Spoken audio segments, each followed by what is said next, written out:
Good afternoon students, welcome to my YouTube channel physics science. इसमें हमने numericals किए थे 4-5 पहले वाले जो वीडियो में। अगर आपको न्यूमेरिकल्स देखने हो तो आप जाके मेरी पिछली वीडियो में जाके देख सकते हैं। इसी के आगे हम और न्यूमेरिकल्स कर रहे हैं जो ही आपके टेक्स्ट बुक्स की हैं, अनसॉल्व जो क्वेश्चंस हैं उन्हीं में से ही हैं। तो न्यूमेरिकल है हमारा कि विद्युत आवेश, कोई विद्युत आवेश है Q को दो भागों में विभक्त करके परस्पर r दूरी पर रखा गया है। दोनों के मध्य प्रतिकर्षण बल अधिकतम होने की शर्त क्या होगी? मतलब दो चार्जेस हैं, एक चार्ज दे रखा है आपको, सॉरी दो चार्ज नहीं, एक ही चार्ज है। एक चार्ज है Q जिसको आपको डिवाइड करना है टू पार्ट्स में। एक चीज ली, उसको आपको टू पार्ट में उसको डिवाइड करना है और उन दोनों को r डिस्टेंस पे रखना है। तो आपको वो कंडीशन निकालनी है जिसमें रिपल्सन फोर्स मैक्सिमम हो। What will be the condition in which the repulsive force is maximum between the two charges if a charge Q is divided into two parts. Okay, जैसे ये चार्ज Q है, इसको हमने two parts में divide किया। वो parts है Q1 and Q2। अब इनको डिवाइड करके किसी डिस्टेंस R पे पुट कर दिया। तो उस कंडीशन के लिए हमें ये जो F है, ये फोर्स मैक्सिमम, ये जो रिपल्सन फोर्स जो है वो मैक्सिमम कब होगा, वो कंडीशन कैलकुलेट करनी है। इसके लिए आप देखिए कि अगर हम इसे ओरली करना चाहे तो कैसे समझेंगे कि अगर किसी भी दो अगर बॉडीज है, उनको हमने दो अलग अलग जगह पे रखा हुआ है और दोनों के मध्य रिपल्सन फोर्स लग रहा है उन दोनों बॉडीज के बीच में। तो रिपल्सन फोर्स, जैसे दो बॉडीज इनके बीच में रिपल्सन फोर्स मैक्सिमम कब होगा, जब दोनों का चार्ज सेम है ना। तो दोनों इस एक ही चार्ज के दो पार्ट्स किए हैं, सॉरी चार्ज सेम नहीं है, तो मैक्सिमम वैल्यू कब होगी, जब इन दोनों को हाफ हाफ डिवाइड कर दिया जाए। इसका मतलब अगर Q चार्ज है तो अगर इसको मैं दो भागों में इस तरह से डिवाइड कर दूं, Q/2 and Q/2, then the force will be maximum। ये तो इसका ओरल वर्ड में हम ओरली जो हमने आंसर निकाला है वो है कि अगर Q को Q/2 में डिवाइड कर दे तो F will be the maximum। But अगर हम इसको मैथमेटिकली कैलकुलेशन करना चाहें तो वो कैसे करेंगे, तो वो आप देखिए। जैसे दो चार्जेस है, हमें दिया है Q1 और Q2 में, हमने इसको डिवाइड किया है। तो what is the value of Q? Q is equals to Q1 plus Q2। So the value of Q2 will be Q minus Q1। ठीक है, अब फोर्स कौन सा लग रहा है, रिपल्सन फोर्स। तो F repulsion force will be equal to K Q1 Q2 upon R square by the Coulomb's law। तो K Q1 is Q1, Q2 is Q minus Q1 upon distance is R square।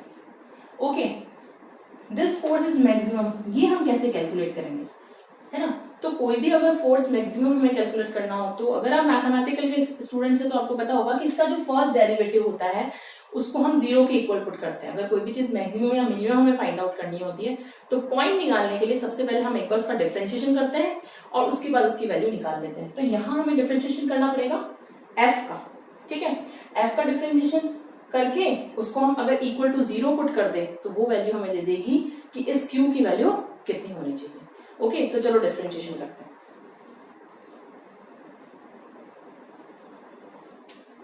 So dF upon dQ1 will be equal to 0 for the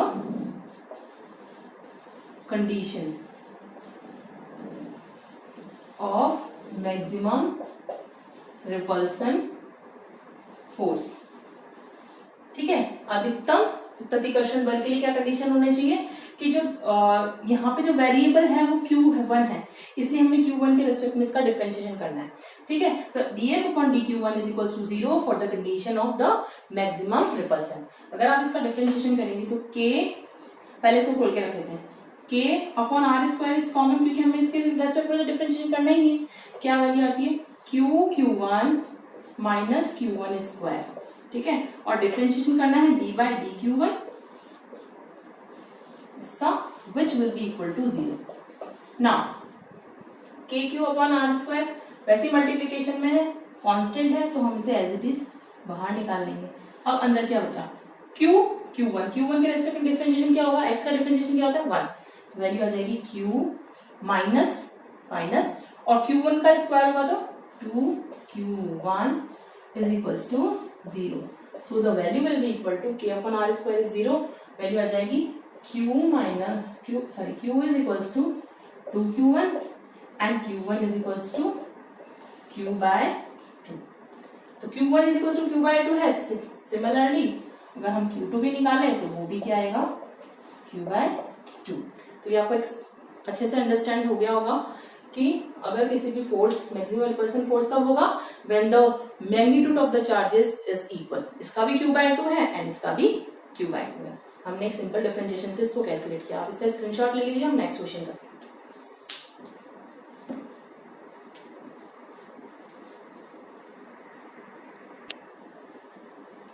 next question है हमारे पास, ए भुजा वाले समबाहु त्रिभुज ABC के शीर्षों पर 3 आवेशों Q + 2Q - Q को रखा गया है।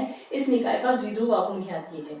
ठीक है, if 3 charges + 2Q - Q and -Q put at the 3 vertices of an equilateral triangle, समबाहु त्रिभुज मतलब इक्विलैटरल ट्राइंगल जैसे ये बना हुआ है, ठीक है, रखा गया है, तो वो जो सिस्टम है उसके लिए आपको डाइपोल मोमेंट को कैलकुलेट करना है। यहाँ देखिए आप, ABC, A पर चार्ज है 2Q, B पर चार्ज है -Q और C पर चार्ज है -Q। द्विध्रुव आघूर्ण मतलब डाइपोल वही होता है जिसमें इक्वल मैग्नीट्यूड के चार्जेस जो होते हैं वो बहुत ही कम डिस्टेंस पे रखे जाते हैं। तो यहाँ अगर हम मैग्नीट्यूड को ऐड करें, देखो 2Q -Q, तो ये इक्वल मैग्नीट्यूड हो गया 0, ये प्लस का 2Q हो गया और ये माइनस का 2Q हो गया, इन सबको मिला के। ठीक है, लेकिन अब इसका डाइपोल मोमेंट कैसे कैलकुलेट करेंगे? तो हमने जो मेथड किया था रिजल्टेंट निकालने का, जिसमें हमने इलेक्ट्रिक फील्ड की रिजल्टेंट निकाली थी, इलेक्ट्रिक फील्ड इंटेंसिटी का रिजल्टेंट निकाला था, उसी फॉर्मूले से इसको करना है। तो अगर हम इसके लिए और इसके लिए या किसी के लिए भी अगर कैलकुलेट करना चाहें डाइपोल मोमेंट की वैल्यू, तो डाइपोल मोमेंट की value small p will be equal to Q × D। ये फॉर्मूला हमने पढ़ा था, Q is the value of charge and D is the distance between the dipole. अब हमारे पास जो डिस्टेंस है वो क्या है, यहाँ पर हमारा जो ट्राइंगल है, इक्विलैटरल ट्राइंगल समबाहु त्रिभुज, उसकी डिस्टेंस, उसकी जो साइड है वो कितनी है, A है। तो हम Q की जगह यहाँ क्या पुट करेंगे, A। तो P की वैल्यू जो होगी डाइपोल मोमेंट की वो A हो जाएगी। लेकिन यहाँ हम देख रहे हैं कि यहाँ साथ में एंगल बन रहा है, ठीक है, कि स्ट्रेट लाइन में नहीं है। जैसे कल हमने जो देखा था वो स्ट्रेट लाइन में 2 रखे हुए थे, यहाँ +Q, यहाँ -Q और इन दोनों के बीच की डिस्टेंस D थी। ठीक है, तो इन दोनों को अगर देखा जाए तो यहाँ 2Q है, यहाँ -Q है, एंगल इज 60 डिग्री। सिमिलरली जब इन दोनों को देखा जाए तो 2Q, यहाँ -Q और एंगल 60 डिग्री। तो एक ट्राइंगल बना रहा है शेप में। ठीक है, इसलिए हमको इसको सॉल्व करने के लिए थोड़ा सा अलग वे यूज करना पड़ेगा।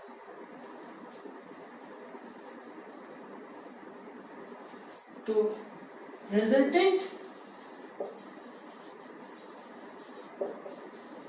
Dipole moment will be due to AB and AC। ठीक है, तो इनकी वैल्यूज हम रख देंगे यहाँ पर।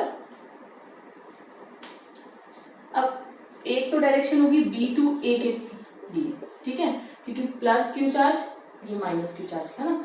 एक तो ये वाला डाइपोल बन रहा है हमारा BA वाला, और एक बन रहा है हमारे पास AC वाला। ठीक है, तो इन दोनों का अगर हम कैलकुलेट करना चाहें तो P की वैल्यू कितनी आ जाएगी, P इज इक्वल्स टू, भाई हमारे पास जो वैल्यू था रिजल्टेंट वाला उसी से निकालेंगे। P is equals to QA whole square plus QA whole square. ठीक है, क्योंकि रिजल्टेंट चार्ज कितना हो जाएगा 2Q और -Q। ठीक है, तो वैल्यू आ जाएगी Q, डिस्टेंस कितनी है इसकी A। यहाँ पर भी देखिए 2Q और -Q, तो चार्ज की वैल्यू Q बच गई, डिस्टेंस कितनी है A प्लस 2QA QA, और एंगल कितना आ जाएगा cos 60 डिग्री, है ना, एंगल कितना है 60 डिग्री, तो cos 60। ठीक है, इसको हम कैलकुलेट कर लेंगे तो वैल्यू आ जाएगी 2QA square, QA square 2QA square plus 2QA square, cos 60 is 1/2, 1/2, और वैल्यू √12 से 2 से 2 कैंसिल हो गया, 2 and 1 3, तो √3 और QA का स्क्वायर तो QA। This is the final value of dipole moment. तो इससे हमने सिंपल कैसे कैलकुलेट किया है, हमारा जो ट्राइंगल लॉ था जहां एंगल बन रहे थे, रिजल्टेंट निकालते थे वेक्टर्स का, उस तरीके से हम इसे सॉल्व कर लेंगे। ओके, इसका स्क्रीनशॉट ले लीजिए आप।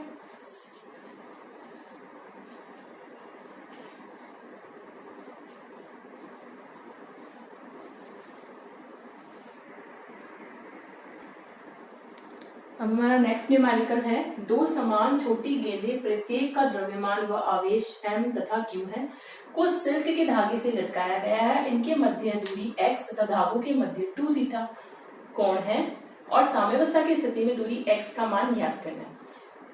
इंग्लिश में सुन लीजिए इस क्वेश्चन को एक बार फिर से कि टू जो स्फेरिकल बॉल्स है, स्मॉल स्फेरिकल बॉल्स है, each have mass m and charge q are suspended by a silk thread like this. Okay, now and the distance between the balls is x, and what is the value of x in the condition of equilibrium. Okay, और angle जो है वो 2 theta दिया हुआ, तो इसको पहले इसके डायग्राम को देख लेते हैं। यहाँ देखिए डायग्राम, यहाँ से जैसे हमने धागे से दो बॉल्स को लटकाया है, ये q, ये भी q है, ठीक है। इसका मास भी m है, इस वाले q का, और इस q का मास भी m है। दोनों के बीच में एंगल थीटा बन रहा है। लेंथ यहाँ पर l है और यहाँ पर भी इसकी लेंथ l है, और यहाँ पर इन दोनों की जो बीच की डिस्टेंस है वो x दी गई है। तो कल हमने जो क्वेश्चन किए थे उसमें इसी तरीके से क्वेश्चन दिया था। उस सिस्टम को पहले बाहर के लिए हमने f की वैल्यू कैलकुलेट की थी, फिर लिक्विड के अंदर ले जाकर हमें इक्विलिब्रियम की वैल्यू के लिए हमें उसे कैलकुलेट करना था, और उसमें हमने परावैद्युता नियतांक मतलब डाइलेक्ट्रिक कांस्टेंट कैलकुलेट किया था। सिमिलर न्यूमेरिकल है, tan थीटा की वैल्यू भी वहीं तक वैसे ही कैलकुलेट करेंगे, फिर भी हम एक बार फिर से कैलकुलेट कर लेते हैं।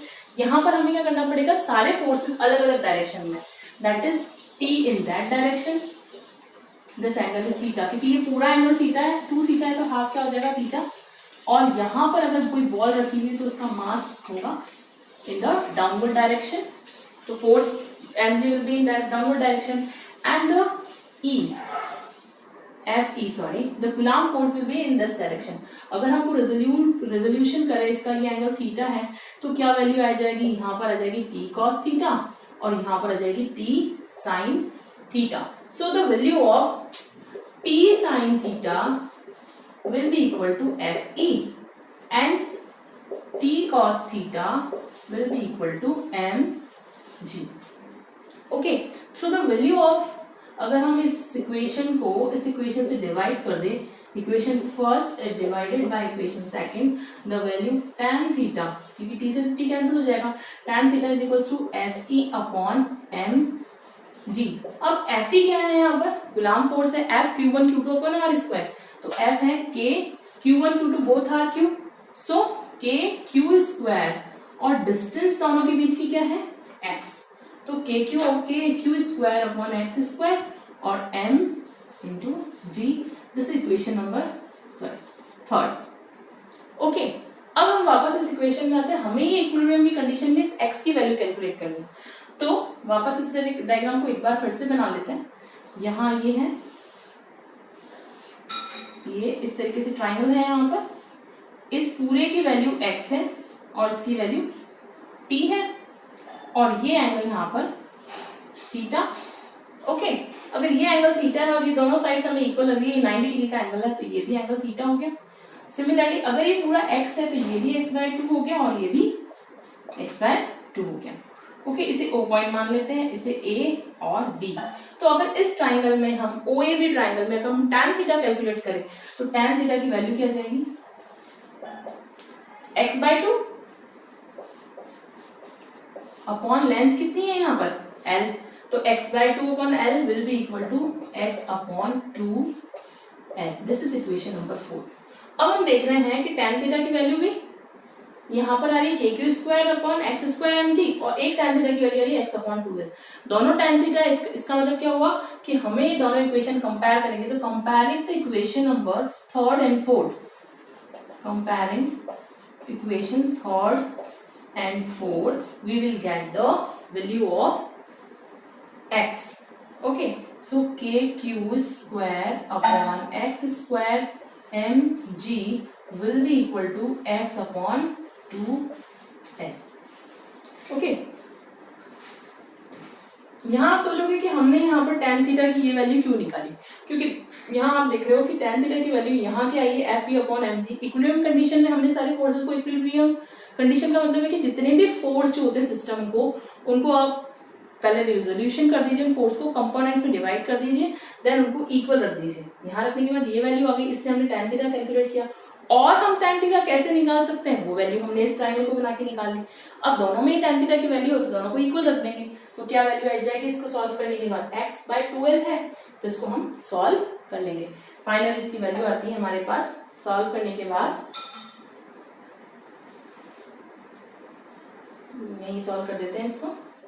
देखो यहाँ पे x² है, इसको इधर ले जाएंगे तो क्या हो जाएगा, x³ इज इक्वल टू, और ये 12 जो है वो यहाँ आ जाएगा, तो KQ² 2L, सॉरी 2 यहाँ लिख देते हैं, 2KQ² अपॉन mg। और अगर हमें x की वैल्यू कैलकुलेट करनी है यहाँ पर, तो x किसके बराबर हो जाएगा, x will be equal to 2KQ² L upon mg, इसकी पूरे की पावर हो जाएगी 1/3।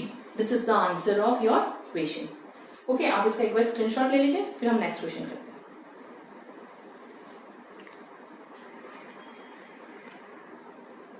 नेक्स्ट क्वेश्चन है, दो बिंदु आवेशों Q1 व Q2 के मध्य दूरी 3 मीटर है।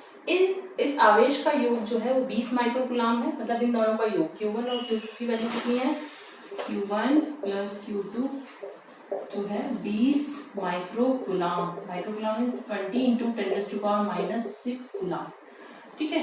और वे एक दूसरे से को 0.075 न्यूटन बल से प्रतिकर्षित करें, तो दोनों आवेशों का मान ज्ञात कीजिए। आपको Q1 और Q2 की वैल्यू कैलकुलेट करनी है इसमें। तो आप देखिए F जो दिया हुआ है 0.075 न्यूटन, ओके। प्रतिकर्षण बल है, इसका मतलब क्या हुआ कि दोनों प्रतिकर्षण बल है, इसका मतलब दोनों आवेश एक जैसे हैं, मतलब या तो दोनों ही पॉजिटिव है या दोनों ही नेगेटिव है, ठीक है। तो वो वैल्यू हम बाद में कैलकुलेट करेंगे, पहले हमें कैलकुलेट करना है दोनों आवेशों का मान कितना है। क्वेश्चन है आपका कि if the two charges Q1 and Q2 are placed at the distance of the 3 meter and the sum of their charges is 20 microcoulomb, then what is the value of, and if the value of the force between them is 0.075, the force is repulsive force, then what will the value of the charges? So we have to calculate the value of the charges Q1 and Q2. So we have given the value Q1 plus Q2 is equals to 20 microcoulomb and F is equals to 0.075 Newton. This will be the equation number first. F is equals to 0.075 Newton means F is equals to Coulomb force, so K Q1 Q2 upon R²। Okay, तो यहां से अगर हम Q1 और Q2 को calculate करना चाहे तो Q1 Q2 will be equal to 0.075 into R² होगा, है ना। तो R² की वैल्यू यहाँ से कितनी है 3 मीटर, तो 3 × 3 अपॉन K आएगा, सिंपल K यहाँ से K इज 9 × 10⁻⁹। ओके, तो आप इसे कैलकुलेट करेंगे 3 × 3 9 से कैंसिल आउट हो जाएगा, तो यहाँ से वैल्यू आ जाएगी 75 × 10⁻⁶। ओके, ये इक्वेशन नंबर सेकेंड हो गई हमारे पास। तो अब आप देखिए Q1 plus Q2 is equals to 20 microcoulomb and Q1 Q2 is equals to 75 microcoulomb, क्योंकि 10⁻⁶ है इसलिए। ओके, अब हम ये देख रहे हैं कि हमने एक फॉर्मूला पढ़ा था, जब हम वैल्यू निकालते हैं Q1 प्लस Q2, अगर आपको ध्यान हो तो A प्लस बी का whole square plus A minus b का होल स्क्वायर, इसकी वैल्यू 4AB होती है ना। तो अगर हम इसे A माइनस बी कैलकुलेट करना चाहें तो वो भी कैलकुलेट कर सकते हैं, या फिर इसमें हम ऐसे कर सकते हैं इसी चीज को, चलो पहले आइडेंटिटी लिख देते हैं, यहाँ लिख देते हैं आइडेंटिटी ताकि आपको ध्यान रहे। आइडेंटिटी होती है A plus b whole square A minus b whole square plus A minus b whole square is equals to 4AB। इसे हमने जब इलेक्ट्रिक फील्ड इंटेंसिटी निकाली थी तब भी यूज किया था।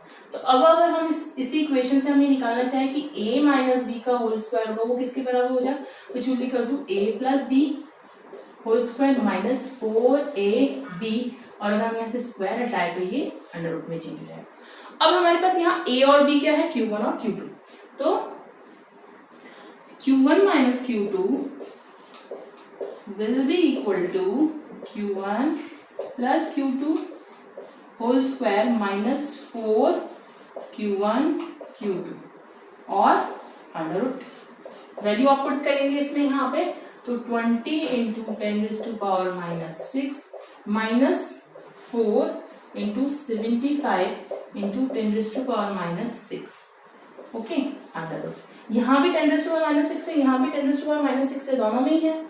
अच्छा, यहाँ होल स्क्वायर है सॉरी, है ना, तो हम इसमें से 10⁻⁻6 कॉमन निकाल लेंगे, तो बाहर आ जाएगा 10⁻⁻6, अंदर क्या बचेगा देखो, 20 का square minus 4 into 75 is 300, okay, तो 10⁻⁻6, 20 स्क्वायर इज 400, 400 माइनस 300 100, तो ये जाएगा 10 इंटू 10⁻6 कूलम। तो ये दोनों के चार्जेस का क्या है, डिफरेंस है ना। तो वैसे भी हम कैलकुलेट कर सकते हैं Q1 plus Q2 is equal to 20 microcoulomb, Q1 minus Q2 is 10 microcoulomb, ठीक है। तो डिफरेंस भी हमें पता चल गया कि दोनों का डिफरेंस 10 है, तो वैल्यू हम कैलकुलेट कर सकते हैं।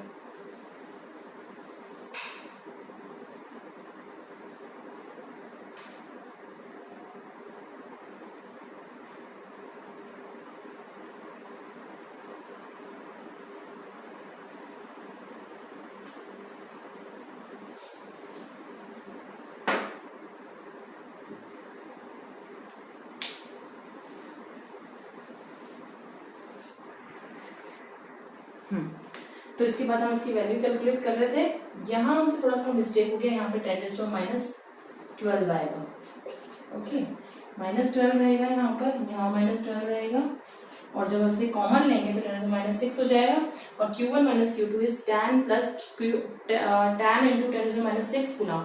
डिफरेंस दोनों का इस तरीके से, तो हमारे पास दो इक्वेशन हो गई, फर्स्ट इक्वेशन तो ये, सेकंड इक्वेशन अगर हमें, सॉरी सेकंड तो ऑलरेडी दिया हुआ, थर्ड इक्वेशन, तो by the equation number first and third we can calculate the value Q1 minus Q2 is equals to 10 into 10⁻⁻6, और अगर इसे यहाँ से हटाते तो 20 इंटू 10⁻�6। अब हमारे पास ये दो इक्वेशन हो गई, 2Q1 will be equal to 30 into 10⁻⁻6, तो Q1 is equals to 15 into 10⁻⁻6, या फिर हम कह सकते हैं 15 माइक्रोकूलम।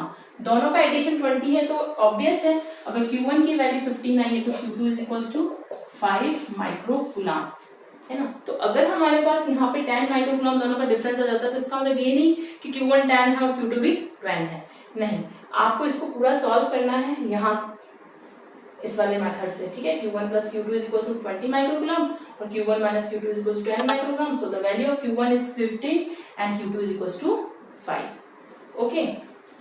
तो आप इसका स्क्रीनशॉट ले लीजिए एक बार। इसके बाद हम नेक्स्ट क्वेश्चन करते हैं, और नेक्स्ट क्वेश्चन इज, एक in a equal electric field the ratio of the accelerations of the proton, deuteron and alpha particle।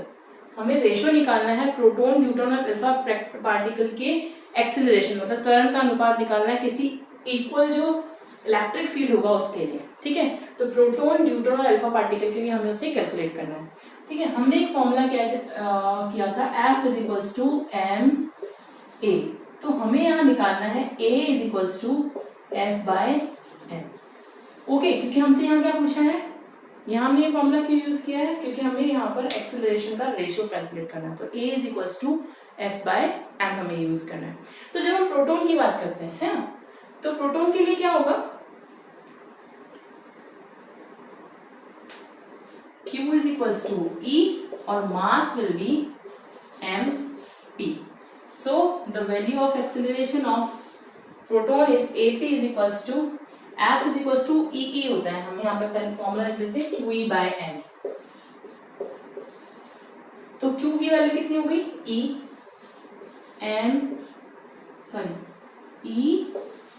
Upon m P.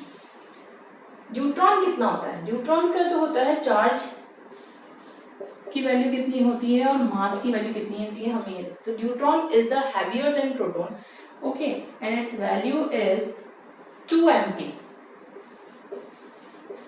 और charge is equals to e, तो again the formula is AD will be equal to EE upon 2MP। जो alpha particle होता है उसका charge जो होता है वो डबल होता है ना, तो Q is equals to 2E and M of alpha is equals to 4 of MP। मतलब मास जो होता है वो 4 टाइम्स होता है मास ऑफ प्रोटॉन के।